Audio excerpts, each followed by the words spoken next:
We're back. Yeah. We survived. Somewhat, yes. Yeah. Kyle. Yes. So just so everyone knows, You're muted. yeah, I am. I think everybody can hear me though. Can you hear me? I can hear you because you're sitting next to me. Kyle, can you hear George? Huh? Yes. Can you hear Yes, George? You can? No, Okay, perfect. I was joking. Yes, I can. Oh, you can. I really wasn't sure because I was trying to throw another curve into an otherwise impossible day. Please don't do that. It's been a day. I'm sorry. But I love your humor because I totally would do it. So. No. Oh yeah, without it. So I am George Lane. I am the film festival director for PopCon. And I'm Audrey Lane. I am the other co-director of the PopCon International Film Festival. And we are here with Kyle Murphy. And you are the writer and director of Vampire Foxes from Space. Yes. All of those things. The project of passion. Nice. So let's start with it. It feels like a throwback to kind of, old sci-fi, but the sexy kind that you would also see on the late night, horror host or, host shows and things like that, where you kind of aim. Is that what you were going after? Yeah, you nailed it. The whole thing started, and if the day hadn't gone up here as well as erratic as it meant to, I was going to bring the original lighting fixture that inspired the whole thing. It's about a 3-foot diameter lighting fixture that I took out of an old warehouse, and as soon as I saw it in the back of my truck, and it's like, well, that's like a 1950s 60s flying saucer. Oh wow. And, yeah, probably 15 minutes after that I had a script written for an initial trailer for a movie that didn't exist, and we made that. And it went over well at a local screening at a cinema, and we pursued it. Cool. Yeah, that was one of the things that, when watching it really harkened back to those really fun things that I grew up with those movies that Mom and Dad did not know that I was watching. Oh yeah, right. Oh yeah, all the over-the-top, fun, exploitative stuff. Very much, and that was so much fun. And I knew that that's exactly what you were going for. And I was like, yes. So we're going to give it that perfect spot. That's how we're going to end our Saturday night. I saw that. I appreciate that too. And I thought you would appreciate that. That was his idea. Yeah. He said this should be, and he said that he was like, it would be the perfect ode to kind of that Saturday night when you were a kid and you're watching certain things on television. The TV, you turn it on, but you don't turn it on loud enough for the parents to see. That's right. Yeah. Almost like the Benny Hill of sci-fi. I like it. Yeah.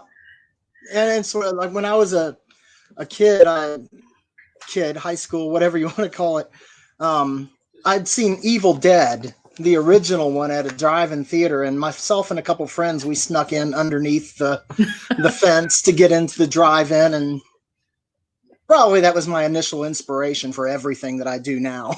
It was Evil Dead. You know what? I bet a lot of people are in that boat as well. Inspiration for changed my life.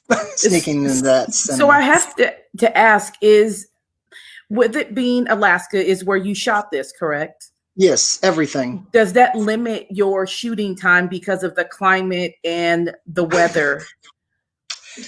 If you look at things like that, then you never shoot. When we were ready to shoot, we just shot. And if it was going to be 20 below or if it was going to be 20 above, we were going to shoot. It ranged we shot it over 3 weekends, the live action. There was a lot of other shoots over the course of a couple of years with all the miniature sets and everything else. But the main live action we shot at the end of November. And I think the temperature ranged anywhere from 0 to about 9. Okay. And it didn't matter. Whatever the temperature was, we were going to shoot. And that's not terrible. But in my head, I'm thinking Alaska, it's like 20 below 0, and there's like ice. And it could have cold been that, but it everywhere. wasn't. We lucked out. I was gonna say you got lucky. You got lucky, Yeah. which is good for us because we got to see it because you were able to shoot it and get it. Well, like I say, no matter what was happening, if it was 40 below, we'd have shot this sucker. We shot one a couple years prior to that. It was a zombie film, and it was, what was it, Denise? It was ridiculously cold. Oh yeah, it was like below zero. I think. It was way below zero. Oh, wow. And we were doing a final shoot. We were up on a 12-foot ladder looking down at all the people, the zombies that we had killed. And it was the most surreal scene because everyone was just sitting there on laying on the concrete. So everything was just, everyone was just, you could see it. Like, okay, these guys are dead, but they're all shivering. It was the most surreal, creepy little thing I'd seen. Awesome. It probably had an intentionally really good effect since they were doing that. Yeah. So you said you shot it over 3 weeks, and was it a project that took a while just because of the extras with the shooting, the other things like the ship and things like that? Well, yeah. The timeline was essentially in 2015, we shot the fake trailer for a film that didn't exist, and it screened. And 4, 5, 6 months later, I started building sets for this flick. And that took I worked on those for roughly 1.5 to 2 years as I got time and money and, and everything else, building the sets for it. And then in November and December of 2017, we shot all the live action. After that, I had all the miniature sets to build. So we built the home world. We built the rocket launch stage. We built the apparatus for the wormhole. A whole variety of things. And as I got these miniature sets built, we shot those pieces. And then we came back last, what was it, September, maybe? And shot the comic book dealer segments. At the beginning, the young man that's at in the beginning, store. And that's how it ended as well. Right. So we shot those then, and then I got into final editing for months. So yeah, it was a very extended. The dancing scene was the last thing. Oh, the dancing scene. Yeah, the psychedelic dancing scene. We shot that in August. You can't have a movie like this without a psychedelic dancing scene. No, you can't. It's you have to do that. Hey, I liked it. It was like, and it's so funny because it was just like, I can feel it. Is it going to happen? Is it going to happen? Is there going to be? I kind of felt like it might be some dancing. I'm like, oh, they did it. There's dancing and there's wiggling and there's moving and go-go boots and short skirts and. Hey, it wouldn't have the credence that it lent to what you were already doing with the short. It was great. It's because it kind of was a throwback and it was nostalgic, but it had its own, spin on it. They were vampire foxes. They're vampire foxes, and from space. I love it. What was? Did you have any big challenges going into this? Besides the time and kind of doing it in spurts, what was one of the big challenges that you faced with trying to get this production completed? Well, probably the biggest single challenge was about 3 days prior to shooting this thing. We had a windstorm, and the windstorms are crazy sometimes, especially on the hill that I was living on at the time. I think it was about 110 mile-per-hour winds or something, and it took our cabin set out. The cabin that you saw everyone in, it was a set. It wasn't an actual on-location cabin. Well, it was a cabin. Well, it is a cabin. You built a cabin. I built it as a cabin. It was all 4 sides. It had a door. But it wasn't originally. Right. Anyway, the winds took down the whole set. And myself and 1, 2, 3 other crew members, we went and we rebuilt that thing in about a day so that we could shoot the following day. And we built it with more of a structural integrity to it as well. But that was probably the biggest thing. And then there was at any one time, well, we have Denise. Denise is over here. What did I call Denise? She's everything. I did the makeup. I made the face piece. I helped order the costumes. Pretty much whatever we needed, I did. And and special effects makeup's my thing. So Denise, you really should pop on and say hi. Yes, come on over here. We're distancing, so let me do the exchange. Okay. You can't let him have all the fun. I know. Hi, Denise. All the fun. Hi. Hi. Welcome. So you were saying, what did you do with the film? I cast the girls and then put them before Kyle and said, this is what we've got. Does it work for you? But we've worked together for 10 years now, so I knew what he was looking for. Okay. And I think one of the hardest parts for us being in Alaska was we spent hours picking the costumes offline and then finding out they wouldn't ship to Alaska, or they wouldn't ship to us in the time that we needed without twice the cost of the costume. Oh my God. So we spent 4 hours one night deciding on all the costumes to find out that only one we could actually get in time. So then I spent more time getting more costumes. But for me, the fun part is the makeup, doing the teeth and creating the face piece that you saw on the ground that was looking up at you after the blast. Yes. Yeah. So casting that off of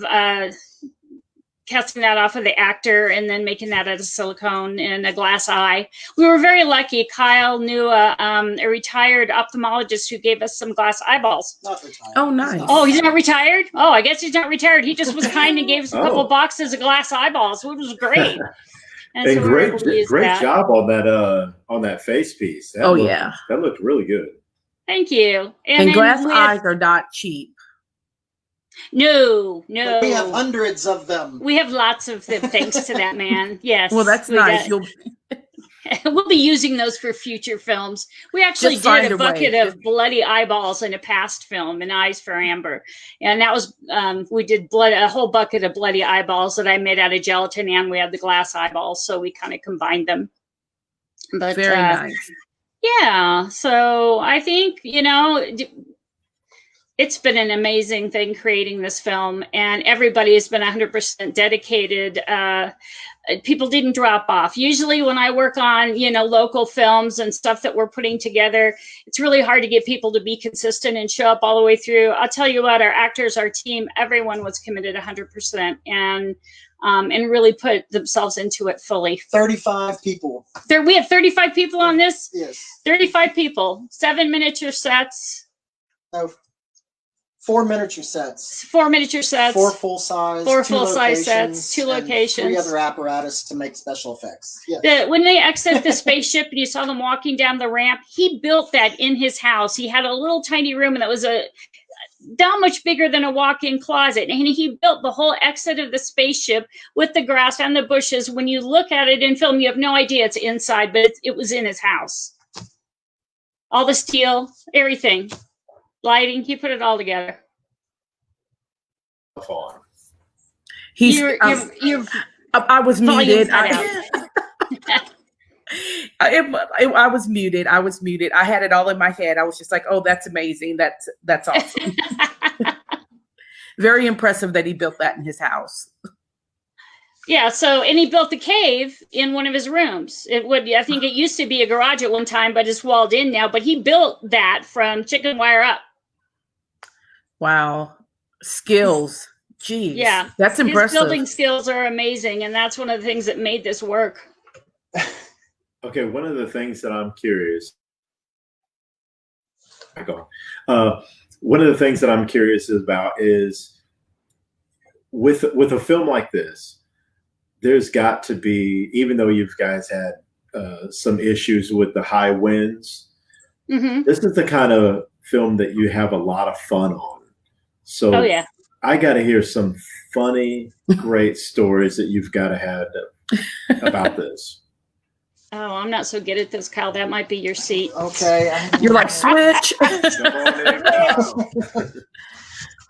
Yeah, switch. The tails. I don't know, and yeah, I'm glad you asked this, but it was over such a long period of time that we shot this thing that I mostly remember not so much the details of these things, but the whole thing was a hoot. It was a hoot. The whole thing was a hoot. Maybe spreading out I made 2 huge buckets of guts and blood that we spread all out for the rocket blast. The rocket blast, yeah, the rocket blast. That was a real in-camera blast. I'd made an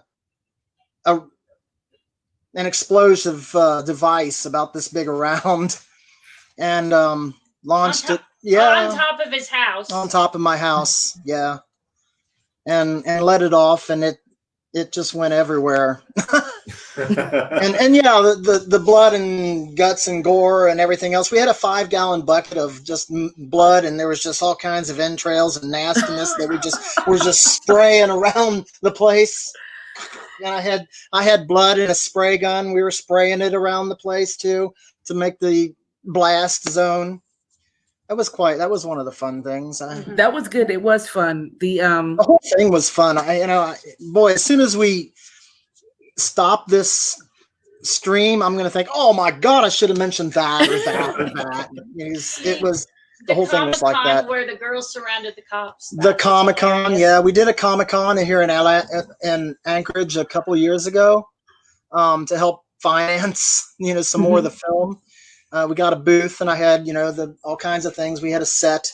If you look through the Facebook page, scroll down through it, you'll see that kind of thing. And the cops came up. They were great. They were all there with the girls and everything. That was a blast. Yeah. Yeah. Flash Gordon. Flash Gordon was there. Oh, nice. Yeah, he was there. You'll see him in our booth as well. Sam Jones? Yes. Yeah. What other Flash Gordon is there besides Sam Jones? Well, I just wanted to make sure. This guy. If you scroll on our Facebook site, you'll see Sam there with the girls in the booth. See, this is the part where I wish that our that Carl was manning the booth, and he would have had a picture of Flash Gordon up as soon as you said it. He's looking at us right now. Yeah. So what is it that you have coming up? And if you don't have anything coming up next, what would you like to do? I definitely have a script. Yeah, I've definitely got a script, and I don't know if I need to go too much into it, but I'm going to shift away and make a downright scary thing. Just flat out scary. Nice. Yeah, it'll have its over the top, edge and a little bit of a campiness to it, but it's I'm ready to make something scary again. I haven't done that for a while. Are you looking toward a feature, a short, or undecided? You're still working on it? Well, to be honest, the original purpose after we turned this thing into a trailer, when it went over at the cinema, was I wrote the script for this. The whole idea was that let's do something to tease ourselves into a feature. The ultimate goal with this movie is to make a feature. Okay. And I would love to see that happen, investors, if there's anyone out there, that kind of thing. But we're just in the beginning of marketing it that way. Mm-hmm. So yeah, I hope I'm stumbling over my words, but yes, that is an ultimate goal for this flick. It would love to be a feature. But as far as the short term goes, yeah, I've got another script, and I hope to within the next couple months begin building the sets for it. I'm never without sets. That's actually pretty good, because if you are able to do that and not have to commission the work, that's going to be very profitable for you as far as not having to pay for it. Yeah, if we do a 24-hour film challenge, there's going to be a set. Yes, I like your ambition. I like that you set build. I think that's amazing. Yeah. I'm a carpenter by trade. That's what I do for a living. I've always been a horror flick fan. There's another film we had in this cycle from Alaska called Death Maze, and he is actually an engineer, and each of his movies has gotten better and better. But one thing that he does in an amazing fashion is he builds so much within his own film, and he'll build these little mazes and these intricate things and these dummies that have it's I don't know, it's incredible what he does. And so, you start poking around, it's like, oh, this guy's an an architect. He builds things. And I'm like, of course, it's fitting that he goes and builds things within his films, and they're really cool. He's from Alaska? He is from Alaska. His name is Mark Lynn. Gosh, now I need to look. It's Mark. I will drop it to you as well. I just know it's Mark something. But he has done. Alaska is a really big place, but it's a small town at the same time. Yeah, and I want to say he might be in Anchorage, but I'll have to double check. I think George is going to look. But it's Bryce Williams. Bryce Williams, Mark That's Bryce, or Bryce Mark. I know. Why is Bryce so familiar? Yeah, Bryce Williams. Yeah. Yeah, and he's we've seen at least like 4 of his other films, and they all are. That is like usually the most prominent thing I remember about him is the sets that he builds. One was in a gun store, and he built like these not a maze, but it was just like these like little places you can hide. And as he's filming, you kind of look down and it looks like he slid in under a box for safety. And then he comes out of the box to, shoot the people robbing the store. I mean, it's just really intricate stuff. So building the sets really reminded me of him because he's by trade, someone that does build. So I'm like, you guys are saving a fortune on, being able to make your own set pieces that would, most likely cost a lot of money. Yeah, this whole film was salvaged material. I mean, literally almost all of it. The cabin was made from pallets. Oh, okay. The rocket ship that you saw that exploded, that was all salvaged material that from work that I'd done. It was leftover material and whatnot, everything else to build that thing. So did you really blow that up after you built it? No, I didn't actually blow it up. It was to launch. Oh, and to launch, and then it once. Yeah, everybody... and so what I did was I built an apparatus on the bottom of it that was shielded with metal on the inside, so that when I put the explosive device up inside, I had an explosive device up inside the bottom of the rocket, and then I had one on the ground directly beneath it, so that and I had them both on the same switch, and when I hit the switches, both of them went off at once, so that what we got was when they hit each other, they went like this. Gotcha. So both explosions were trajectory. The trajectory of both explosions was facing each other. So when they hit, it really gave us So it really gave it a wide spread. Oh yeah, it did. Nice. We were all 30 feet away from the thing. It's like, stand back. We were doing as much safety protocols as we possibly could do. Yeah. You did 3 blasts before you were happy with it being big enough. Yeah, we did 3 blasts. And in each successive blast, I made them bigger because they were never quite big enough. There you go. Yeah, it's all black powder. Yeah. Well, it read on screen really well because it looked like it went. It was very believable that they kind of got messed up during that during that blast range. The believable thing, the odd thing about the believable thing was sometimes we do some things and it was too believable. I guess I don't know how to say that. They go, well, we do some lines and it's like, well, Doreen, can you do that a little more campy? Yeah. And she'd say, well, how campy do you want it? It's like, Doreen, it's called Vampire Foxes from Space. Let's have a lot of fun with this and just put it out there and let's roll. Yeah, nothing's too wild and zany. Yeah, and so I don't know if you took notice, but anytime that humans were in the film, the world was more real. Yeah. If you interjected the vamp foxes themselves, it was more staged, or do we believe this? Is it real? Is it not real? That sort of thing. And even when they intermixed, they were more colorful and vibrant and exaggerated than the humans were. So that was sort of an intentional, subtle role of the film.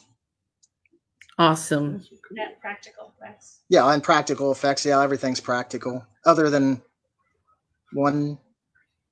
Yeah, there was a blast from space that was not practical. I just needed to do something. But it looked too good at first, and so I backed it off to make sure everyone knew it was fake. It was Tell them how you did the wormhole. the wormhole. Yeah, the wormhole. The wormhole was a complete setup. We had we built this. I built this round fish tank of sorts, essentially on top of a piece of glass, and I set the camera up underneath of it, and we had dropped all and then lit it in different means and fashions, and then we dropped all kinds of stuff in it. I mean, everything from milk to glow material to anything else. And blow up glitter next time. Did we use glitter? Yeah, the glitter didn't work so well. We did. It'll be everywhere for eternity. Right. Yep. I tell you what, we did all kinds of things, and then in editing, I layered some of those things. So that wormhole was actually a practical effect. That wormhole was in camera. Nice. It wasn't digitally created or anything like that. As awesome. maybe we totally expect awesome sets from your next project. Oh yeah. It's so you're looking for investors. So where would they find you at, and anybody else that's interested into your next project? Well, right now Facebook is the easiest means, but I'm working on a website at the time being as well, where we'll have our merch. We've got this, and we've got shot glasses. Nice. Right. And we're building a variety of things to try to pump it, and maybe we'll do another Comic-Con next year. Awesome. Those are awesome shirts too. Yeah, thank you.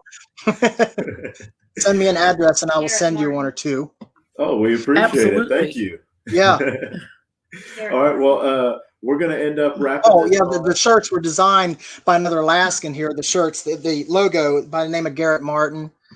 He's been wonderful for our graphic vision for this kind of thing. Oh, and it fits perfect. I like the silhouettes right there, and it just it fits the whole aesthetic. It's fun. And you guys nailed the aesthetic. I love that you knew what you wanted to do when you came into this, and so I'm really looking forward to what you're bringing next, where you're wanting to really go into the scary, but it really makes me feel like what you were saying before about Evil Dead, that I'm going to see your take on a modern version of something with that kind of same feel. Yeah, it'll be over the top. Well, we look forward to it. Yeah, I don't mean to put my whole inspiration on that movie, but the thing that it did best, I think, is that it scared the hell out of you, and at the same time, it was so obviously over the top that. Oh yeah. Especially with the lipstick, and when she turns around with those wild eyes, and she's just and you're just like, right. Yeah, it was over the top. And you're just like, okay, it's time to go. Why is he not running out of the house right now? Because that was scarier than anything in those woods right then. Yeah. Oh yeah. Well, thank you very much. We really appreciate you taking the time out to come out here this late to attend the Q&A with us. Absolutely. It's been a day, but we were very excited that. And is it 7:30 a.m. for you? Yeah. PM. Oh, PM. Oh, that's right. Yeah, I wouldn't have half a shot of rum here. Okay. Waiting to drink out of our glass if it was 7:30 in the a.m. Hey, there's always a cause to celebrate. Oh yeah. Yeah. Well, thank you so much. We really appreciate your time, and we look forward to seeing what you come out with next. Absolutely. You both have a wonderful rest of your night, and we hope that you come back tomorrow and check out more films. And I will. Oh yeah. And empty that liquid that's in that shot glass once you get done with here. Yeah, it's been sitting there waiting for this. Oh, wait. Awesome. Awesome. Yeah. Well, you two have a good rest of your evening. Thank you so much. And we will talk soon, hopefully. Yeah, and maybe we'll see you live at next year's, huh? That would be Yes. awesome. It's, especially since you have family in Cincy and you can make it Yeah. back to PopCon. That would be amazing. Yeah. We're doing a couple other festivals in the Midwest as well, and I'm hoping to be able to get down there for them. Awesome. That sounds amazing. All right. Well, everyone, you have seen Kyle Murphy that brought to you the greatness of Vampire. Back that off. It's not From space. coldness. All right. Thanks again. You guys have a great night. Thanks. Same. Bye. Bye. Bye.